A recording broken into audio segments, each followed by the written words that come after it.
Welcome friends, subscribe ಮಾಡ್ಕೊಳ್ಳಿ ನನ್ನ ಚಾನಲ್ನ. Healthy and tasty immunity power fruit milk shake ready ಮಾಡಲಿಕ್ಕೆ ಆ್ಯಪಲನ್ನು ಸಿಪ್ಪೆ ತೆಗೆದು ಪೀಸ್ ಮಾಡಿಟ್ಕೊಂಡಿದ್ದೆ, ಅದು ಹಾಕೊಂಡೆ. ದಾಳಂಬ್ರಿ ಬೀಜ ಹಾಕೊಂಡೆ. ಆರೆಂಜನ್ನು ಸಿಪ್ಪೆ ತೆಗೆದು ಪೀಸ್ ಮಾಡಿಟ್ಕೊಂಡಿದ್ದೆ, ಅದು ಹಾಕೊಂಡೆ. ಬಾಳೆಹಣ್ಣನ್ನು ಸಿಪ್ಪೆ ತೆಗೆದು ಪೀಸ್ ಮಾಡಿಟ್ಕೊಂಡಿದ್ದೆ, ಅದನ್ನು ಹಾಕೊಂಡೆ. ದ್ರಾಕ್ಷಿ, ಗೋಡಂಬಿ, ಬಾದಾಮಿಯನ್ನ ನೀರಲ್ಲಿ ನೆನೆಯಿಟ್ಟಿದ್ದೆ. ನೆಂದಿರುವಂಥ ಬಾದಾಮಿಯನ್ನು ಸಿಪ್ಪೆ ತೆಗೆದು ಹಾಕೊತಾ ಇದ್ದೀನಿ. ಡ್ರೈ ಫ್ರೂಟ್ಸ್ ಅನ್ನ ನಿಮ್ಮ ಇಷ್ಟಾನುಸಾರ ಎಷ್ಟಾದರೂ ಹಾಕೋಬಹುದು. ಇದರಲ್ಲಿ 2 ರಿಂದ 3 ಏಲಕ್ಕಿಯನ್ನು ಹಾಕೊಂಡೆ. ಹಾಗೆ 1 ಕಪ್ಪಿನಷ್ಟು ಹಾಲನ್ನು ಹಾಕೊಂಡು ಇದನ್ನ ನುಣ್ಣಗೆ ರುಬ್ಬಬೇಕು. ಒಂದು ಸಾರಿ ನಾವು ರೆಡಿ ಮಾಡ್ಕೊಂಡ್ರೆ 2 ಕಪ್ ರೆಡಿ ಆಗುತ್ತೆ.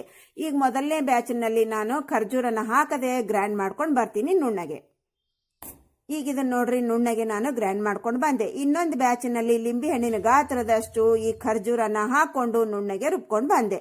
ಈಗ ಎರಡನ್ನು ನಾನು ಒಂದು ಪಾತ್ರೆಯಲ್ಲಿ ಹಾಕಿ ಮಿಕ್ಸ್ ಮಾಡದೆ ಬಂದಗಳೇ ನಮ್ಮ immunity power healthy fruit milk shake ready. Enjoy. Thanks for watching.